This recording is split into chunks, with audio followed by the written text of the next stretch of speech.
Hello guys, j'espère que vous allez bien aujourd'hui. Bienvenue dans cet épisode de foi et prospérité. Aujourd'hui, nous allons faire un exercice pratique. J'aime bien parce que c'est vrai qu'on a beaucoup partagé sur la foi, sur la prospérité, la manière dont on doit exercer sa foi, la manière dont les grands hommes de la Bible ont exercé leur foi. Aujourd'hui, je vais vous proposer un exercice très pratique. Mais avant ça, je vais juste vous partager un verset biblique qui est capital à mes yeux. Je vais vous partager sur Matthieu chapitre 8 à partir du verset 5. C'est la guérison du serviteur d'un centenier. Donc, Jésus, à ce moment-là, doit entrer à Capernaum, donc une ville. Imaginez Jésus qui entre dans une ville, et un mec qui l'aborde, et ce mec qui l'aborde, c'est un centenier. Qu'est-ce que c'est qu'un centenier? Un centenier, à l'époque, dans l'armée romaine, c'est un mec qui gère à peu près une centaine de soldats, ok? Donc, voilà, c'est quand même un gros profil. Et ce centenier avait un serviteur qui était malade. Donc, imaginez les centeniers romains, donc imaginez-vous dans le contexte romain, les Romains étaient pas forcément à l'aise avec la présence de Jésus, mais il y a quand même un centenier qui a cette foi, qui est un sujet, et qui se dit, mon serviteur est malade, qui a une vraie paralysie. Et là, le seul mec qui pourrait le sauver, c'est Jésus. Donc, il va l'aborder lorsque Jésus entre dans la ville. Qu'est-ce qui se passe? Le centenier l'aborde et le centenier dit, Seigneur, je ne suis pas digne que tu entres sous mon toit, mais dis seulement un mot et mon serviteur sera guéri. Je répète, le centenier a tellement de foi, sa foi est tellement grosse qu'il dit, Seigneur, je ne suis pas digne que tu entres sous mon toit, mais dis seulement un mot et mon serviteur sera guéri. Donc là, il dit, pas besoin que le Seigneur impose les mains, entre à la maison. Il dit, Seigneur, dis juste un mot. Et je sais qu'à travers ce mot, je servirai de canal pour que mon serviteur soit guéri. Quand on avance un peu plus loin dans l'histoire, verset 13, Jésus dit au centenier, va, qu'il en soit fait selon ta foi. Et à l'heure même, le serviteur fut guéri. Je répète, le centenier est allé chercher Jésus parce qu'il savait que Jésus allait entrer, allait arriver. Il va l'aborder à l'entrée de la ville. Il dit, Jésus, Seigneur Jésus, dis juste un mot pour que mon serviteur soit guéri. Et le Seigneur répond, va, qu'il en soit fait selon ta foi. Le message du jour est de te dire, tout ce que tu obtiens dans la vie est fait selon ta foi. À quel point ta foi est calibrée, à quel point ta foi est grande, comment tu alimentes ta foi. Il en sera fait selon ta foi. Tu as du mal à payer tes factures, est-ce que tu as la foi que tu payeras tes factures? Tu désires une voiture, est-ce que tu as la foi que tu obtiendras cette voiture? C'est deux choses différentes.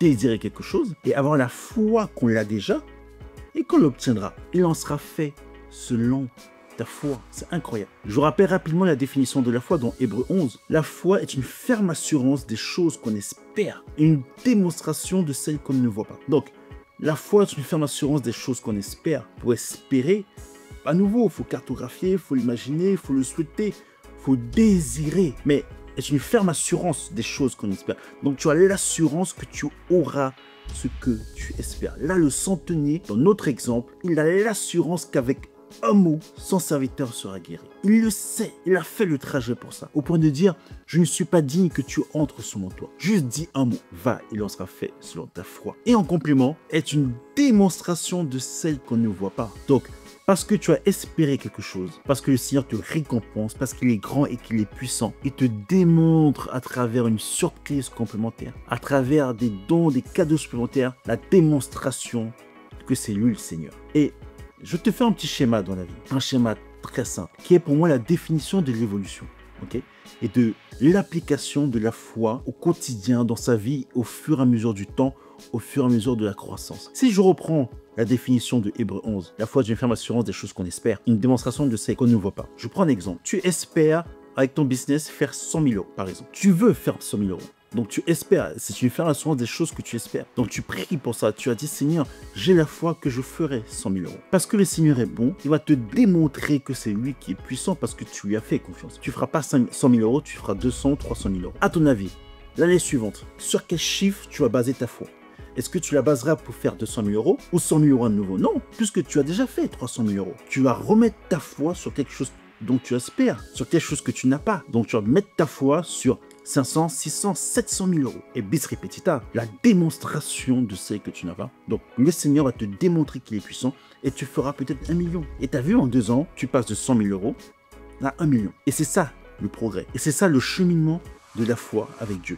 Et c'est ça, la croissance avec Dieu. Et c'est ça, le fait de faire confiance à Dieu. Être capable de passer d'étape à étape, d'une étape à une autre. Parce que tu sais que ce que tu espérais hier n'est pas ce que tu espères aujourd'hui et ne sera pas ce que tu espérais demain. Parce que tu es dans un processus de croissance. La foi est une ferme assurance des choses que tu espères. On le verra avec les mentors. C'est important les mentors. Parce que les mentors ont fait et ont ce dont tu aspires. Donc tu vois que c'est possible. Parce que pour espérer, à nouveau, il faut cartographier, il faut l'imaginer. Et parce que tu as déjà fait 200 000 euros, ben, c'est acquis, c'est fait. Donc tu n'imagines plus de faire 200 000 euros. Tu imagines de faire 200, 300, 400, 500, 600, plus. Et c'est ce qu'on appelle la croissance. Et l'exercice que je te demande aujourd'hui de faire est très simple. Moi, c'est un exercice que je fais tous les ans. Je te demande dès aujourd'hui de pouvoir prendre un carnet ou ouvrir une note dans ton PC et écrire tes objectifs. Tes objectifs de l'année. Qu'est-ce que tu espères? Tes objectifs pro, tes objectifs personnels. Qu'est-ce que tu espères? Je vais te donner un cas de figure. Tu sais que je suis dans l'information et que j'ai beaucoup formé. Et tu sais, quand je pose la question à 10 personnes, qu'est-ce que vous voulez faire dans 2 ans? Et figure-toi que très peu savent ce qu'ils veulent faire dans 2 ans. C'est quoi la moralité de tout ça? C'est que la réalité est que beaucoup de gens attendent des choses de la vie, mais en réalité, ils ne savent pas ce qu'ils veulent. Ils ne savent pas avec précision ce qu'ils veulent. Donc si je demande à quelqu'un aujourd'hui, qu'est-ce que tu veux et qu'est-ce que tu veux être dans 2 ans, 8 personnes sur 10 sont incapables de me répondre. Incapables. Donc c'est un exercice qui paraît simple, mais qui est en réalité très complexe. Donc prends une feuille, ouvre une note sur ton PC, sur ton portable et écris tes vœux. Qu'est-ce que tu attends de ton année 2025? Pro, perso, c'est simple. Et je vais aller plus loin encore, bien plus loin. Parce que je prends l'exemple, dans la réunion, tu pries parce que tu as l'habitude de prier. Tu dis, Seigneur Jésus, je veux que cette réunion se passe bien. Mais pour moi, c'est pas une prière. Je parlais d'excellence dans le podcast. Il faut être précis dans ces deux noms. Le fait que la réunion se passe bien, c'est ce basic one. C'est la base. Évidemment que des réunions peuvent mal tourner.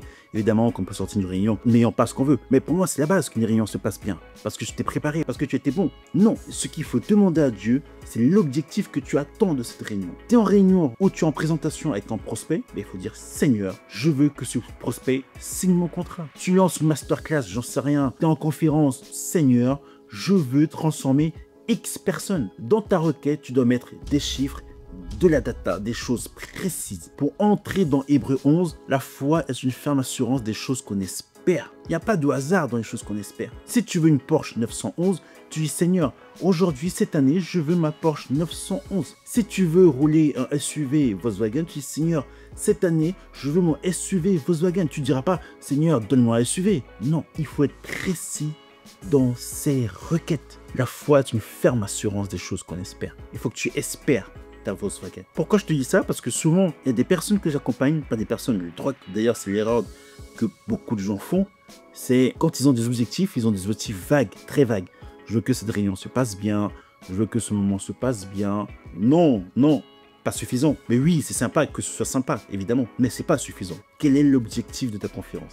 Quel est l'objectif de ta masterclass? Tu as invité 100 personnes, tu veux que 10 soient tes clients. Seigneur, je veux sortir de cette masterclass avec 10 clients. Et tu dois préparer ta masterclass dans la prière dans ce sens. Tu dois poser ta foi pour cette masterclass dans ce sens.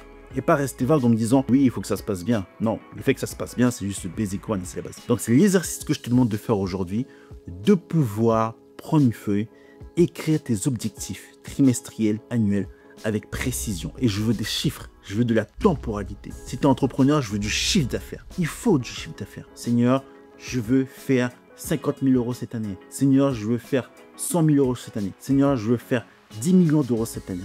Dis-le, demande-le, pose ta foi, parce qu'il est écrit ici, dans Matthieu 8, verset 13, va, qu'il en soit fait selon ta foi. Et il en sera fait selon ta foi. Donc, où tu en as sur des choses, des objectifs ambitieux et précis, autant as sur des choses plus ou moins vagues, autant as pas du tout. Je te conseille l'option 1. Et je finis avec mon exemple. J'ai demandé au Seigneur en 2023 de faire entre 700 000 et 800 000 euros de chiffre d'affaires. Je suis quasiment là entre 1,5 million et 1,6 million.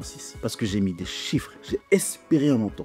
Et parce qu'il me démontre les choses que je n'ai pas espérées, boum. Et objectif pour cette année, 2024-2025, évidemment, c'est quasiment faire bien plus, avec des chiffres bien précis. Et je ne dirais pas, Seigneur, je veux faire 800 000, non, puisque c'est déjà un truc de cocher. On passe un cap, on change de niveau de foi. Et c'est l'exercice que je te demande. Fais cet exercice et dans 3 mois, on en reparle. Tu verras, ça sera juste top. Et tu verras, tu changeras d'étape, tu passeras un cap parce que il en sera fait selon ta foi. Je te dis à très vite.